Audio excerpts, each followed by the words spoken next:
Hello guys, अस्सलाम वालेकुम, नमस्ते, आदाब, सत श्री अकाल। तो आप सभी का मैं स्वागत करता हूँ पीएसजेड रिएक्शन में। तो गाइस, बांग्लादेश की तरफ से जो है बहुत सी खबरें और बहुत अहम खबरें जो है वो निकल के आ रही हैं। और बांग्लादेश के हालात भी जो है वो कोई इतने अच्छे नहीं जा रहे, बहुत हालात बिगड़े हुए हैं। तो गाइस, आइए इस वीडियो में हम जानते हैं कि क्या सारी सूरत हाल है और इंडिया ने जो है वो मिलिट्री बेस पे जो है क्यों चारों तरफ से बांग्लादेश को घेरा हुआ है। तो वीडियो को आप टाइटल कर लें जल्दी से। Indian defence military base ready around Bangladesh. तो आइए गाइस, वीडियो को स्टार्ट करते हैं और डिटेल से जानते हैं कि क्या हुआ है। नमस्कार साथियों, भारत से जुड़ी इंटरनेशनल खबरों की इस सीरीज में आपका एक बार फिर से स्वागत है। कुछ इंपॉर्टेंट हाईलाइट खबरों की बात करें तो बांग्लादेश में जो परिस्थितियां घटित हो रही हैं, इसने दुनिया भर के देशों का दिमाग हिलाकर रख दिया है। और बांग्लादेश में इस समय जो हालात चल रहे हैं, शायद इसके बारे में भारत को पहले से ही मालूम था। इसलिए भारत ने बांग्लादेश के चारों तरफ मिलिट्री बेस को बना रखा है और वहां पर अब लगातार भारत के द्वारा सेना भेजी जा रही है, जिससे इस समय बांग्लादेश चारों तरफ के बॉर्डर से भारत द्वारा घिर चुका है। फिर चाहे आसमान हो या फिर समुद्र या फिर जमीनी इलाका ही क्यों ना हो, इन सभी में भारत की मजबूत पकड़ बनी हुई है। इसके अलावा भारत भी शेख हसीना को अपने देश में शरण देकर बुरी तरीके से फंस चुका है, जिससे भारत और बांग्लादेश के बीच रिश्तों में दरार आ सकती है। क्योंकि जिस जहाज से शेख हसीना जी बांग्लादेश छोड़कर भारत में आई हुई है, वह जहाज भारत से वापस लौट चुका है, लेकिन शेख हसीना अभी भारत में ही टिकी हुई है, जिसके कारण बांग्लादेश के सुप्रीम कोर्ट बार एसोसिएशन की तरफ से भारत पर प्रेशर बनाया जा रहा है कि भारत बांग्लादेश की पूर्व पीएम शेख हसीना को गिरफ्तार करके उनके देश वापस भेजे। यानी कि इस समय भारत और बांग्लादेश के बीच जिस तरीके से हालात चल रहे हैं, इससे भारत पर कहीं ना कहीं बुरा इम्पैक्ट पड़ रहा है। आज की इस वीडियो में भारत और बांग्लादेश से जुड़ी इंटरनेशनल खबरों की विस्तार से चर्चा करेंगे, लेकिन आगे बढ़ने से पहले इस वीडियो को एक लाइक करके चैनल को सब्सक्राइब जरूर कर लीजिए, क्योंकि यह आपके लिए 1 सेकंड का काम है, लेकिन इससे हमारी काफी बड़ी मदद होती है। दरअसल इस समय देखा जाए तो भारत और बांग्लादेश के बीच 4096 किलोमीटर की जमीनी सीमा है। और हाल ही में जिस तरीके से जियोपॉलिटिक्स में मेजर चेंज देखने को मिल रहा है और शेख हसीना जी भारत में आकर शरण ले चुकी है, उससे बांग्लादेश के लोगों में भारत के प्रति गुस्सा देखने को मिल रहा है। क्योंकि शेख हसीना जब बांग्लादेश को छोड़कर भागती है तो उन्होंने यूके, सऊदी अरब और अमेरिका से शरण मांगी कि उन्हें वहां पर रहने की जगह दें, लेकिन इन दोनों देशों ने मना कर दिया, जिसके बाद ये उत्तर प्रदेश के गाजियाबाद में हिंडन एयरबेस पर उतरती है और यहां पर उनकी सुरक्षा के कड़े इंतजाम भारत के द्वारा किए गए हैं। हिंडन एयरबेस में शरण लिए हुए 48 घंटे से अधिक का समय बीत चुका है। इस दौरान वह भारतीय वायुसेना द्वारा सेफ हाउस में मेहमान नवाजी का पूरा लुत्फ उठा रही हैं। लेकिन भारत भी बांग्लादेश की पूर्व पीएम शेख हसीना को अपने देश में शरण देकर बुरी तरीके से फंस चुका है। दरअसल हाल ही में खबर निकल कर आ रही है कि बांग्लादेश के सुप्रीम कोर्ट बार एसोसिएशन की तरफ से भारत पर प्रेशर बनाया जा रहा है कि भारत इन्हें और उनकी बहन को गिरफ्तार करके वापस बांग्लादेश में भेजे। बांग्लादेश का कहना है, हम भारत के लोगों के साथ अच्छे संबंध बनाए रखना चाहते हैं, इसलिए शेख हसीना और उनकी बहन को गिरफ्तार करे और उन्हें वापस बांग्लादेश भेज दें। यानी कि या तो भारत शेख हसीना को अरेस्ट करके उनके देश वापस भेजें या फिर भारत बांग्लादेश से अपने रिलेशन को तोड़ दे। भारत के पास यही 2 ऑप्शन हैं। हालांकि यहां पर भारत की तरफ से कोई भी डिसीजन नहीं लिया गया है, लेकिन बांग्लादेश की बॉर्डर पर भारत की तरफ से लगातार सैनिक भेजे जा रहे हैं।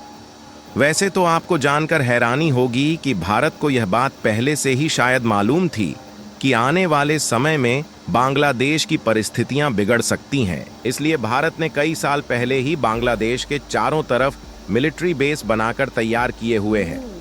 यानी कि इस समय बांग्लादेश, पाकिस्तान और चीन जैसे देशों के भड़कावे में आकर भारत पर कोई भी एक्शन लेने की कोशिश करता है तो उसे काउंटर करने की तैयारी भारत ने पहले ही कर रखी है।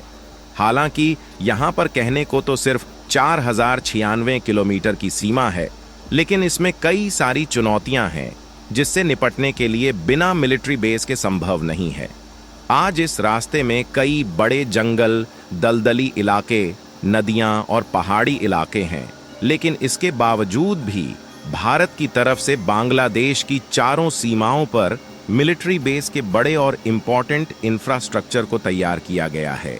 देखिए, भारत ने बांग्लादेश की सीमाओं के चारों तरफ कड़ी सुरक्षा का इंतजाम इसलिए किए हुए हैं क्योंकि इसके पहले कई बार बांग्लादेश की तरफ से भारत के खिलाफ विरोध प्रदर्शन देखने को मिला है, और साथ ही इस रास्ते से दूसरे देशों के द्वारा कई बार बांग्लादेश को ड्रग्स और मवेशियों की स्मगलिंग होती है और मिलिट्री हथियारों की सप्लाई भारत के अगेंस्ट करने की कोशिश की गई है। इसलिए इन्हें रोकने के लिए कई साल पहले से ही भारतीय सेना मिलिट्री बेस के साथ सुरक्षा का कड़ा इंतजाम बनाए हुए है। चलिए अब बात कर लेते हैं कि भारत के कौन कौन से मिलिट्री बेस हैं जो बांग्लादेश के चारों तरफ मौजूद है और वह कहां पर है।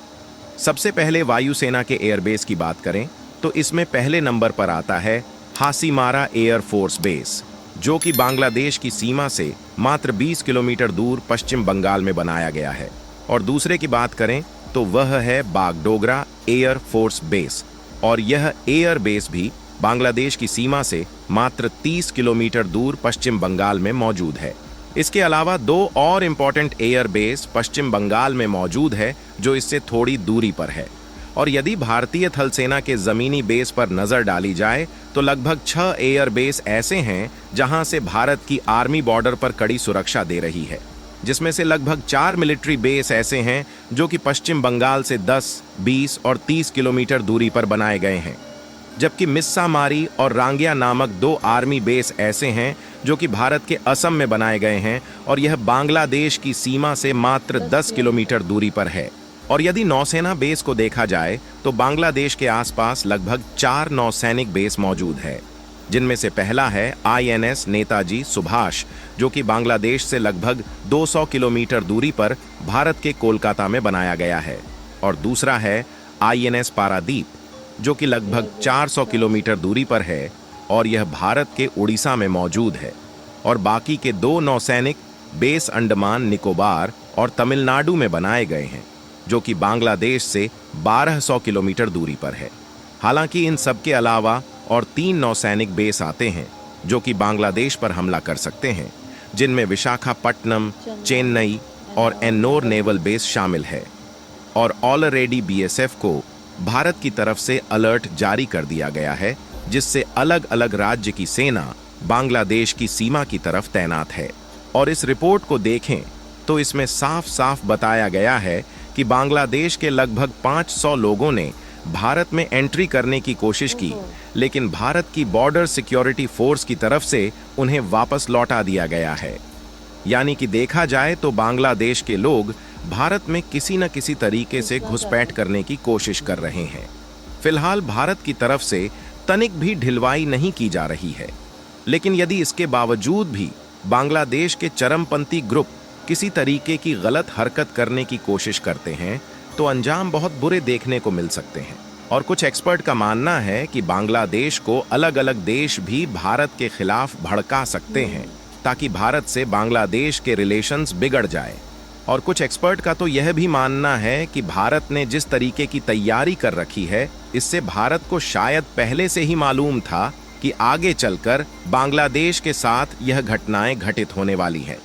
बाकी आपको क्या लगता है कि बांग्लादेश और भारत के बीच के संबंध दोबारा से ठीक होने वाले हैं या नहीं? अपनी राय कमेंट में ज़रूर बताएं, क्योंकि बांग्लादेश में जो हालात चल रहे हैं इससे भारत का व्यापार बांग्लादेश में ठप हो गया है और इंडियन मैन्युफैक्चर का घाटा हो रहा है। और इस वीडियो को लाइक करके अपने मित्रों तक शेयर ज़रूर करें ताकि उन्हें भी जानकारी मिल सके। इसी तरह और भी नॉलेजेबल वीडियो देखने के लिए चैनल को सब्सक्राइब करके। तो गाइस इसी के साथ वीडियो ख़त्म। वीडियो बहुत ज़्यादा इंटरेस्टिंग थी, वो इसलिए कि बांग्लादेश के हालात जो हैं वो गाइस काफ़ी हद तक ख़राब नज़र आ रहे हैं। और जितना ज़्यादातर मुझे जो है स्टूडेंट्स ही देखने को मिले हैं जो कि बाहर निकले हुए हैं और शेख हसीना के ख़िलाफ़ उन्होंने जो है जलसे जुलूस निकाले हुए हैं। तो गाइस सोचने वाली बात यह है कि शेख हसीना जो है वो इंडिया में प्राइम मिनिस्टर मोदी जी के पास क्यों आई है रहने के लिए, उस वजह से जो है इंडिया की इमेज और इंडिया के कह लें कि इंडिया को अपनी आर्मी तक भेजनी पड़ गई है बांग्लादेश के चारों साइडों पे।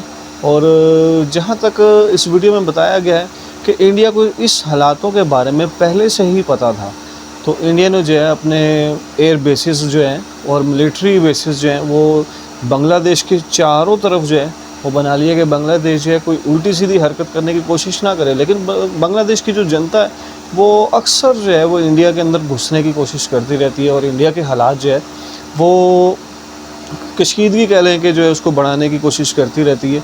लेकिन शेख हसीना जो है कह लें कि एक तरह की गद्दारी करके जो है वो बांग्लादेश से निकली हैं। तो बांग्लादेश की डिमांड ये है इंडिया से कि वो जो है शेख हसीना को जो है वो गिरफ़्तार करके इनके हवाले करें। लेकिन मुझे जो हालात नज़र आ रहे हैं वो ये नहीं है कि इंडिया जो है शेख हसीना को गिरफ़्तार करके जो है बांग्लादेश के हवाले करने वाला है। इस तरह जो है बांग्लादेश के जो अदालती कार्रवाई जिसको कह लें कि वो भी प्रेशराइज़ कर रही है इंडिया को। लेकिन ये सब क्या हो रहा है, क्यों हो रहा है, ये मज़ीद हमें आगे चल के इसके बारे में पता ज़रूर चल जाएगा कि क्या असल वजह थी। तो गाइज़ ये थी हमारी आज की वीडियो और आज की अपडेट। तो मिलते हैं अपनी नेक्स्ट वीडियो में। वीडियो अच्छी लगी तो वीडियो को लाइक शेयर और चैनल को ज़रूर सब्सक्राइब कीजिएगा। तो मिलते हैं अपनी नेक्स्ट वीडियो में, तब तक के लिए अल्लाह हाफ़िज़।